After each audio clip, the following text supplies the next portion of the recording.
అవినాష్, చెప్పుమ్మా. దగ్గరలో ఉన్న మెడ్ప్లస్ కు వెళ్ళి మెడ్ప్లస్ బ్రాండ్ మెడిసిన్స్ అని అడిగి కొనుక్కునరా. అక్కడ 50 to 80% తగ్గింపుకు వస్తుంది. మీరు తీసుకునే అదే మందులు, అదే నాణ్యమైన మందులు, కానీ సగం ధరకే. ఇదే అంశాలకు సంబంధించి మరిన్ని వివరాలు మా ఐటీ నిపుణులు ప్రసాద్ గారు మనకు ఫోన్ లైన్లో ఉన్నారు. అని అడిగి మరిన్ని వివరాలు తెలుసుకుందాం. ప్రసాద్ గారు నమస్తే. నమస్తే సార్. నమస్తే ప్రసాద్ గారు, కొన్ని ఆరోపణలు అయితే వచ్చినాయి. గత ప్రభుత్వ హయాంలో ఆ విద్యుత్ కొనుగోళ్ల ఒప్పందంలో అవకతవకలు జరిగాయి. ముఖ్యంగా భారతదేశంలో బహుళ పారిశ్రామికవేత్త అయినటువంటి ఆదాని విద్యుత్ కొనుగోళ్ల ఒప్పందంలో ఆంధ్రప్రదేశ్ నాటి ఆ ప్రభుత్వంలో కీలకమైనటువంటి ముఖ్యమంత్రి వైఎస్ జగన్మోహన్ రెడ్డి ప్రమేయం ఉన్నట్లు తెలుస్తుంది. దాదాపు 2,000 కోట్ల రూపాయలు లంచం ఇచ్చారు అనేటటువంటి ఆరోపణలు ఉన్నాయి. ఎక్కువగా ఆ యూనిట్కి ఛార్జీ వసూలు చేసి ఇచ్చారు, కానీ అప్పుడు అధికారుల ప్రమేయం కూడా ఉన్నట్లు ఆరోపణలు వస్తున్న నేపథ్యంలో ఏ విధంగా చూడొచ్చు అంటారు? ఇది నిజంగా ఆరోపణలేనా, లేకపోతే అమెరికాలో వెల్లడించినటువంటి అంశాల ప్రకారం అవ్వచ్చు? మొదటిగా అండి, మనకి దీనికి చాలా కోణాలు ఉన్నాయండి. అంతర్జాతీయంగా ఏంటి, మనకు దేశవ్యాప్తంగా ఏముంది, అలాగే మన రాష్ట్రానికి సంబంధించి ఏంటి అనే విషయాన్ని చూడాలి మనం. సో ఇక్కడ మనము అంతర్రాష్ట్రంగా చూసుకుంటే ఫస్ట్ అమెరికా వాడు మన దేశంలో ఏదో కరప్షన్ జరిగింది దాని మీద రైజ్ చేయడానికి మెయిన్ ఇక్కడ చూడాల్సింది గత సంవత్సరంన్నర 2 సంవత్సరాల నుంచి మన అదానీ మీద ఎటువంటి అటాక్స్ జరుగుతున్నాయి అంటే ఇది చాలా మటుకు మనకు ఏమంటున్నారంటే డీప్ స్టేట్ వాళ్ళు, సోరోస్ వీళ్ళు కంటిన్యూస్ వీళ్ళ మీద అటాక్ చేయడానికి అది ఒక రిపోర్ట్ ఒకటి తీసుకొచ్చారు. అది అయిన తర్వాత అదేం పెద్దగా చేయలేదు. సో ఇంకోటి ఎలా వీళ్ళు లెక్కలు తప్పు ఉన్నాయి లేకపోతే సెబీ అని తీసుకొచ్చారు, అది వర్కౌట్ అవ్వలేదు. అది అయిన తర్వాత మళ్ళీ ఇప్పుడు ఇంకోటి ఏదో తీసుకొచ్చారు.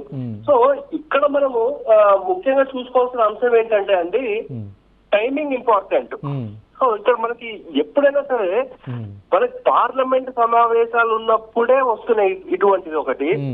నెక్స్ట్ ఇంకోటి మనం చూసుకోవాల్సిన అంశం ఏంటంటే యాక్చువల్లీ మోదీ గారు మన గయానాకు వెళ్ళారు.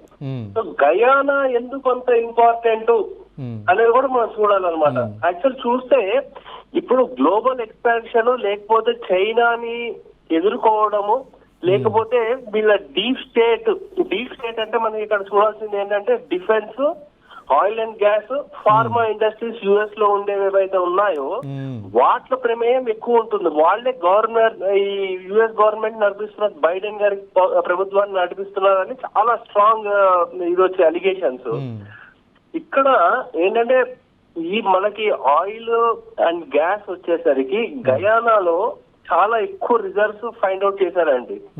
అందుచేత యాక్చువల్లీ గయానా జీడిపి చూసుకుంటే విపరీతంగా పెరిగిపోయింది. అంటే 2021 లో అయితే 46.97 పెరిగింది, 2022 అయితే 83% పెరిగింది. సో వాళ్ళకి అసలు విపరీతంగా పెరగడంతో మోదీ గారు అక్కడ వెళ్ళి, అంటే మనకి భారతీయ సంతతికి చెందిన వాళ్ళు చాలా మంది ఉన్నారు అక్కడ. సో రిలేషన్ ఎస్టాబ్లిష్ చేసి మనకి ఇంకా రైట్ ప్రసాద్ గారు, అంటే పెట్టుబడులు అవ్వచ్చు, లేకపోతే వ్యాపారాభివృద్ధి కోసం అవచ్చు, ఇతర దేశాలు అవ్వచ్చు, లేకపోతే ఇతర దేశాల నుంచి మన ఇండియాలో కూడా పెట్టుబడులు పెట్టడం ఇవన్నీ సహజంగా. కానీ విద్యుత్ ఒప్పందాల్లో అవకతవకలు జరిగాయి. ముఖ్యంగా ఆంధ్రప్రదేశ్కు సంబంధించి ఒక ప్రముఖ వ్యక్తి ప్రమేయం ఉన్నటువంటి ఆరోపణలు వచ్చాయి. దీన్ని ఏ విధంగా చూడొచ్చు? నిజంగా ఆరోపణలైనా, రేపు ఇది రాజకీయంగా చూడాలంటారా, లేకపోతే నిజంగానే జరిగాయి అనుకోవచ్చా? ఇప్పుడు ఆరోపణలు మనకి ప్రతిరోజు ఏదో ఒక నాయకుడి మీద ఏదో ఒక వాళ్ళ మీద వస్తూనే ఉంటాయండి. ఇదేం కొత్త ఏం కాదు. తప్పకుండా దర్యాప్తు దాని మీద ఏమైనా దర్యాప్తు చేయాల్సి వస్తే చేయాల్సిందే. అది వాడు ఎవడో యుఎస్ లో కూర్చుని మీకు ఇలా చేశారు అలా చేశారు అని వాడు చెప్పడం కంటే సరే నిజంగా ఏం దర్యాప్తు చేయాలో చేయడం మంచిదే. ఒకవేళ ఎవరైనా శిక్ష అర్హులు ఉంటే వాళ్ళ మీద శిక్ష వేటు వేయాల్సిందే అనమాట. అంతేగాని మన మీద వాడు యుఎస్ వాడు వచ్చి మన కంట్రీలో ఏం జరుగుతుందో వాడు ఇన్వాల్వ్ అవ్వాల్సిన అవసరం లేదు. ప్రసాద్ గారు అంటే ఒక పారిశ్రామికవేత్తలు అంటే ఒక దెబ్బ కొట్టొచ్చు, లేకపోతే రకరకాల పేటెంట్ల గురించి ఒక్కోసారి గొడవలు జరుగుతూ ఉంటాయి, అంతర్జాతీయంగా ఆవిడ ఉంటాయి.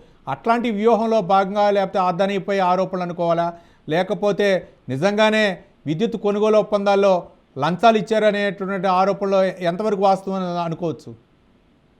అంటే ఒకటి మనకి ఇక్కడ ఏంటంటే అదాని చాలా పెద్ద గ్రూప్ అండి. అవును. ఓకే, వాళ్ళు ఏంటంటే ఇంకా Adani group, Gautam Adani second richest person in the world అయ్యే అవకాశాలు చాలా ఉన్నాయి. సో ఆయన మీద దెబ్బ కొడితే భారతదేశ ఆర్థిక మూలాల మీద కూడా దెబ్బ కొడతామన్న ఉద్దేశంతో ఇది ఒక కాన్స్పిరసీ లాగా చూడాలి. అవును. సో అంతేగాని మనం వెంటనే ఇలా చేశారు మన వాళ్ళే తప్పు అనుకుంటే, అలా అంటే మనకి చాలా ఘోరమైన తప్పులు చేశారు కదా. మన భోపాల్ గ్యాస్ ట్రాజడీలో వాళ్ళ కంపెనీలు పెద్ద పెద్ద తప్పులు చేశారు. అలాగే వాళ్ళ టెక్నికల్ కంపెనీలు ఏవైతే ఉన్నాయో, టెక్ ఇండస్ట్రీలో ఉండే కంపెనీలు, వాళ్ళు మనకి వాళ్ళ ఆల్గరిథమ్స్ అవన్నీ చేంజ్ చేసి మన ఎలక్షన్స్ ఇన్ఫ్లుయెన్స్ చేస్తున్నారు. అందు గురించి ఇవేంటంటే ఇది ఒక కాన్స్పిరసీ థియరీ లాగా చూడాలి, కానీ నిజంగా రైట్.